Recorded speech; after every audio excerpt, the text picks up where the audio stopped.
তুমি তোমার ভাগ্যকে বদলাতে চাইছো। আমি সমাপ্ত করে দেব সবকিছু। সম্পূর্ণ সৃষ্টিকে লুপ্ত করে দেব আমি। আর সেই সঙ্গে বিনাশ হয়ে যাবে ওই নররূপী নারায়ণ। না নর থাকবে না বানর। সৃষ্টির বিনাশ করে তুমি নিজেকে কালের হাত থেকে বাঁচাতে চাইছো।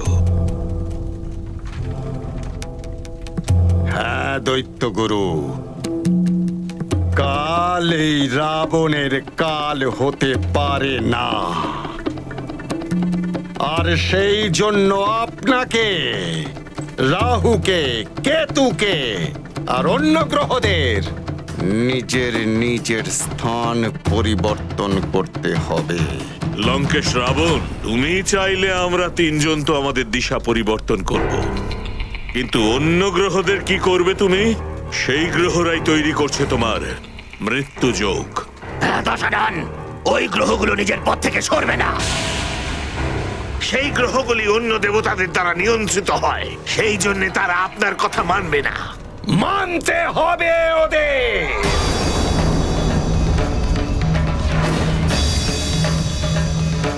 না হলে আমার কোপের ভাগীদার হবে ওরা।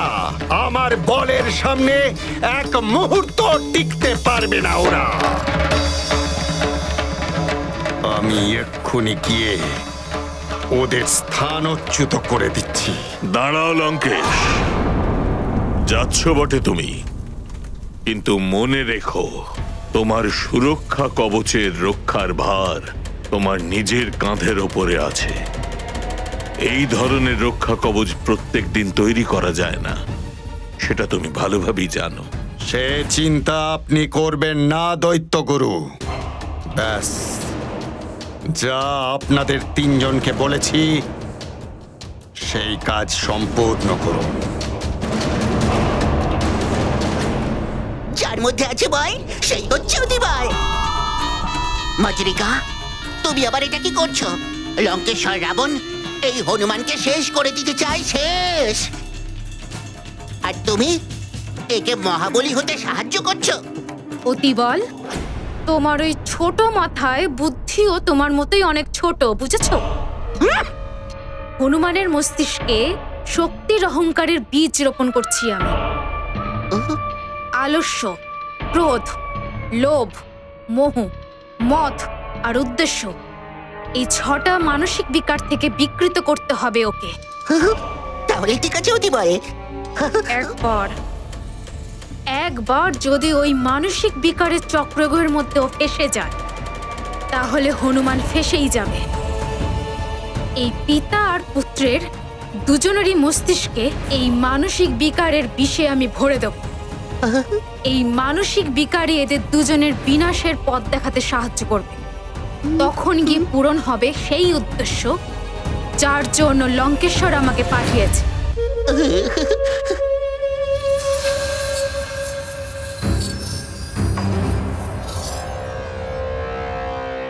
পৃথিবী, আমি শুক্র আমার দিশা পরিবর্তন করে তোমার দিকে এগোচ্ছি।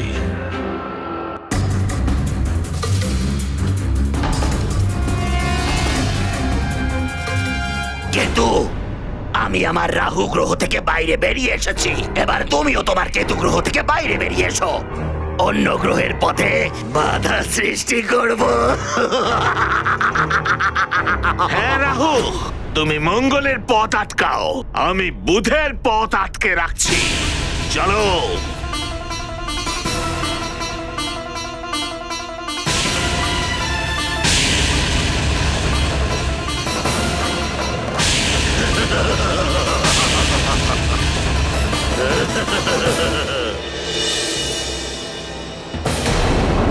এই রাহুর আবার কি হলো?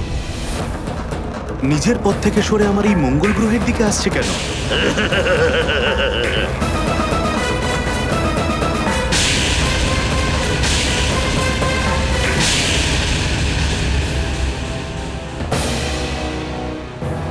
এই কেতু এইভাবে আমার পথে এইভাবে একাকী কেন আসছে?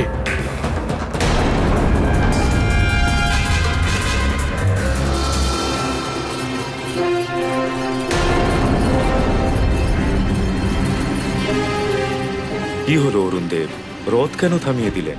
দেব, গ্রহগুলোর দিকে দেখুন।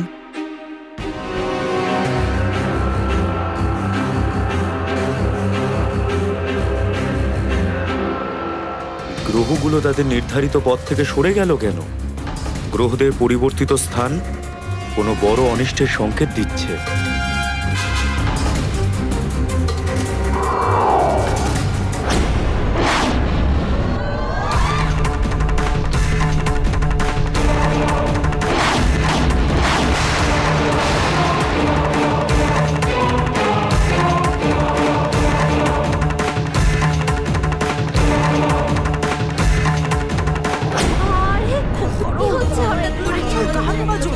তাপমাত্রা বেড়ে যাচ্ছে কেন? তাপমাত্রা বেড়ে গেছে। কি হচ্ছে? সহ্য করতে পারছি না। গায়ের পা জ্বলে যাচ্ছে। সত্যি কি হচ্ছে? এটা বুঝতে পারছি না। বেড়েই যাচ্ছে। ভীষণ তাপ বেড়ে গেছে। সহ্য করতে পারছি না। খেয়াল রেখো পুত্র, যুদ্ধ হোক বা যুদ্ধের অভ্যেস, প্রতিদ্বন্দ্বীকে সর্বদা শত্রু রূপে দেখবে।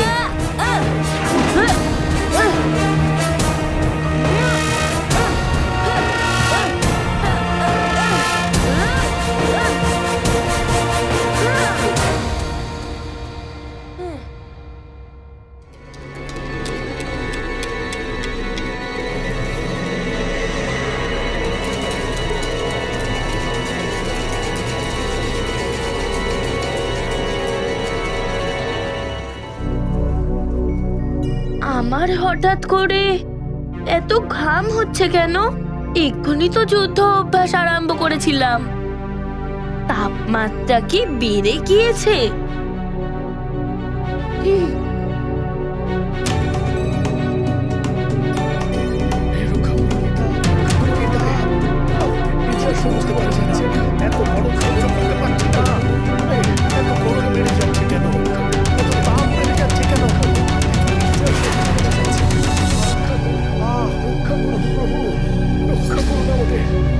আমার অনুমান ঠিকই ছিল।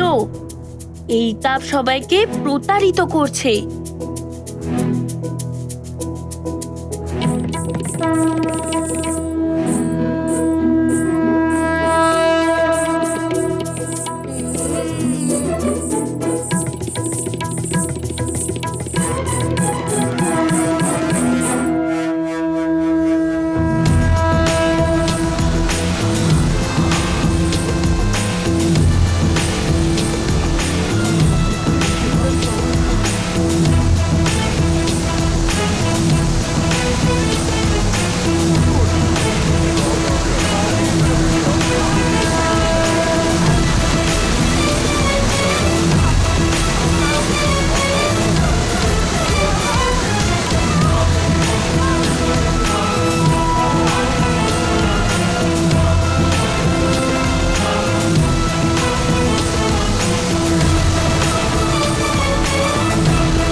এত উত্তাপ কেন বেড়ে গেছে চারিদিকে? মনে হয় লঙ্কেশ্বর নিজের কাজ শুরু করে দিয়েছে। আমিও আমার কাজ শুরু করে দিয়েছি। হনুমানের মনে মদ ভ্রষ্ট হয়েই যাবে একদিন না একদিন। এখন কেশরীর মনও দূষিত করতে হবে আমাকে।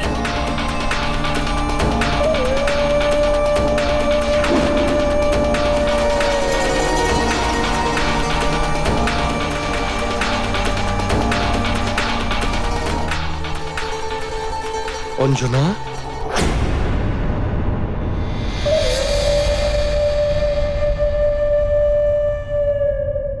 বুঝতে পারছি না হঠাৎ এরকম করে তাপমাত্রা কেন বাড়ছে।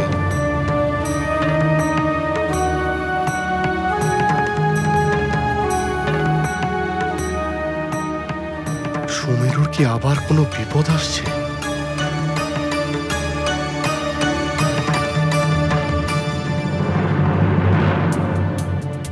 বিপদের তো সুমেরুর সাথে যেন স্থায়ী সম্পর্ক হয়ে গেছে। কখনো অসুরদের বিপদ, তো কখনো প্রাকৃতিক বিপদ।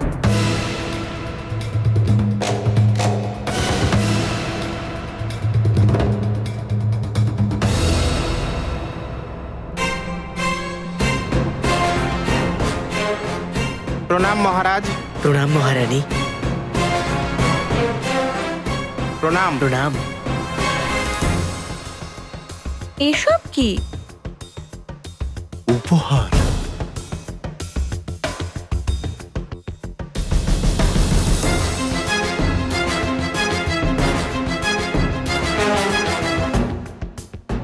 তোমার জন্য, হনুমানের মাতার জন্য, তোমার জন্য। না,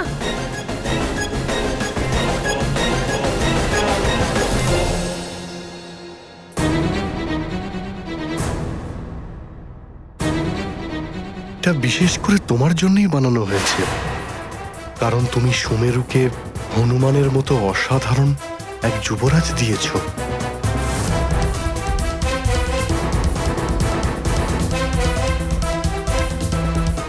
কি হলো, অলংকার পছন্দ হয়নি তোমার?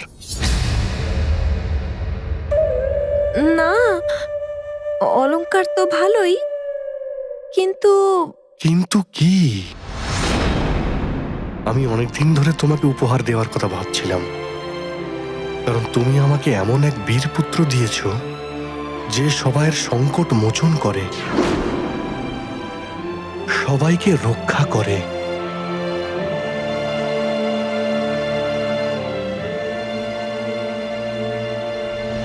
হ্যাঁ, আমাকেও তো রক্ষা করেছিল।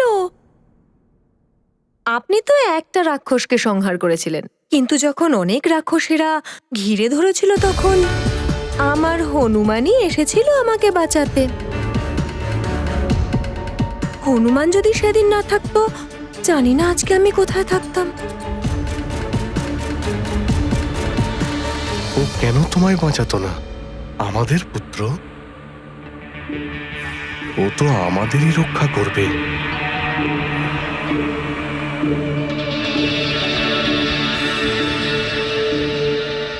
উপহারের অধিকারী হনুমান, আমি নই।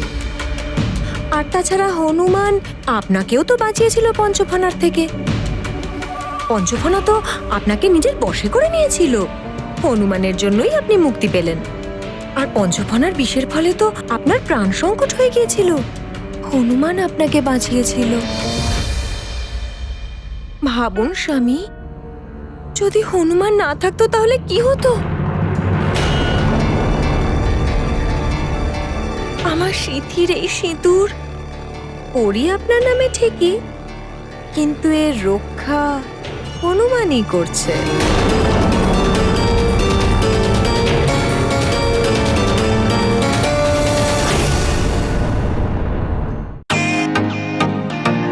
Welcome to Bitten World. How may I assist you? নতুন ফ্ল্যাটের জন্য একটা স্ট্যান্ড ফ্যান আর কুলার নেব। এই পচা গরম থেকে একটু স্বস্তি চাই। বাজার চলতে সব ব্র্যান্ড আর ভরসাযোগ্য নয়। তার জন্য তো আমাদের ফ্যান আছে, all purpose bullet table fan, ceiling fan. আমাদের সিলিং ফ্যান কিন্তু 30 মাসের ওয়ারেন্টি সহ পাওয়া যায়। আছে ফারাটা 2 বছরের ওয়ারেন্টি, 17 থেকে 20 মিটার এয়ার ফ্লো। মধ্যবিত্তের সাধ্যের মধ্যে একমাত্র ভরসাযোগ্য ব্র্যান্ড বিটেন।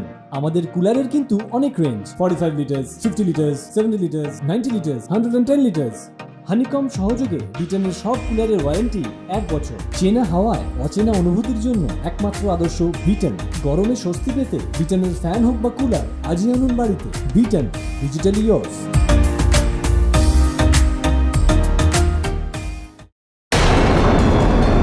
আমার সিঁথির এই সিঁদুর ততদিনই শোভা পাচ্ছে যতদিন আমি বিবাহিত থাকব।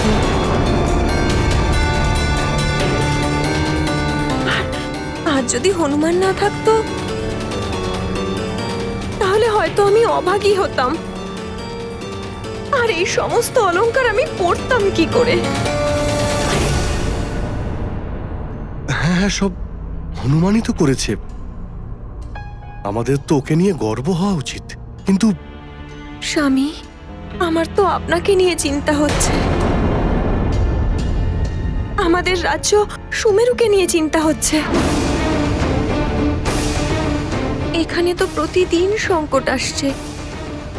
ঈশ্বর না করুক যদি কোনোদিন হনুমান মরে যায় তখন।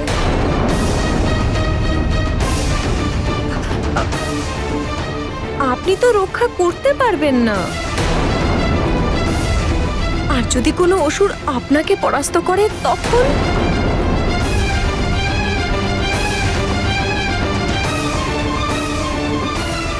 মায়াবী শক্তির সামনে দেবতাদের রাজা ইন্দ্র পরাস্ত হয়েছিলেন। যুদ্ধে তো জয় পরাজয় থাকেই। এসব কি ধরনের কথা বলছো তুমি? আমি অযৌক্তিক কথা বলছি না স্বামী, আমি তো সত্যি। ব্যাস!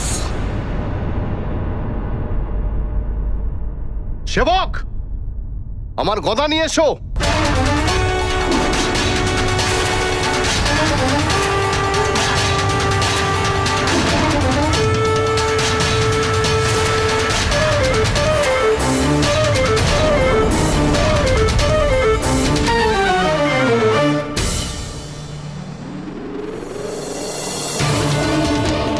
মহারাজ, আপনার গদা। প্রণাম মহারাজ।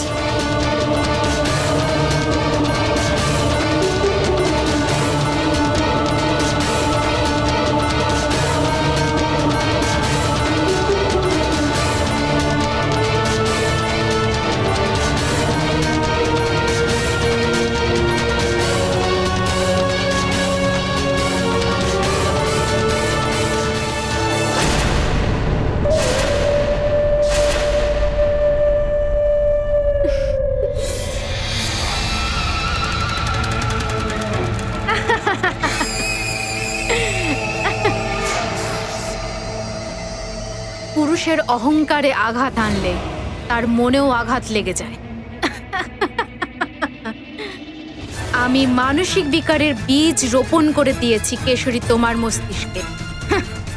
এখন নিজেরই পুত্রের প্রতি ঈর্ষাতে ভরে যাবে তোমার মন নিজেরই অজান্তে। বিকার এমন একটা রোগ যা মস্তিষ্ক থেকে নিজের আত্মা পর্যন্ত কলুষিত করে দেয়। এই রোগের কোনো রকম ঔষধ হয় না, আর রোগী নিজেই তার সর্বনাশ ডেকে আনে। মস্তিষ্কের বিকার তো বিনাশের জন্য মূল হয় প্রভু, কিন্তু এর কোনো রকম ঔষধই তো আছে। এই যে মস্তিষ্কের বিকার, এটা মনকে কলুষিত করে দেয়, আর মনের বিষ সহজে ধোয়া যায় না। বড় বড় যোগী, তপস্বী আর দেবী দেবতারাও এই সব বিকারের শিকার হয়ে পতনের পথে চলতে থাকেন। রাবণও হনুমানের যাতে পতন হয় তার জন্য একটা শক্তিশালী অস্ত্র চালিয়েছিল। এই বিকার জ্ঞানেন্দ্রিয়গুলোকে দুর্বল করে দেয় আর সদ্ভাবনাকে নষ্ট করে দেয়। হনুমান পুত্র, যুদ্ধের অভ্যেস পক্ষে করতে নেই, রণাঙ্গনে যাও। কিন্তু মা, আমি কার সাথে যুদ্ধ অভ্যাস করব? আমার মিত্রদের মধ্যেও কেউ নেই যে কিনা গদা যুদ্ধের বিষয়ে জানে।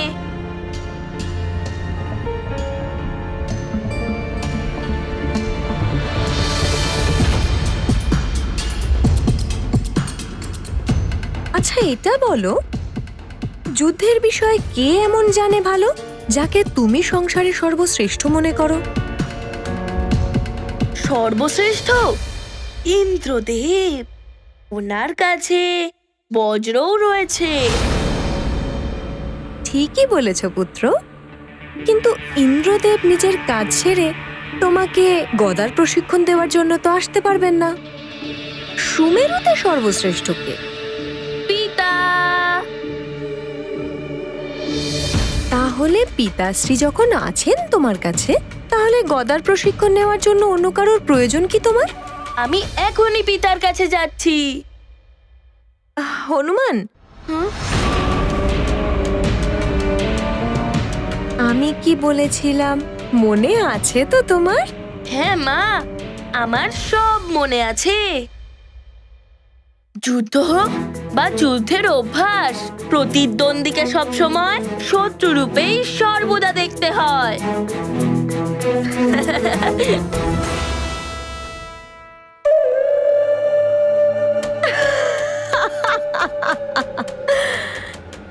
এবার হবে পুত্র আর পিতার মধ্যে প্রতিযোগিতা। এবার দেখার বিষয় এটাই যে পিতার ঈর্ষা পুত্র কতটা সামলাতে পারে, নাকি পুত্রের বল পিতা সামলাতে হিমশিম খায়। জয় লঙ্কেশ! জয় লঙ্কেশ!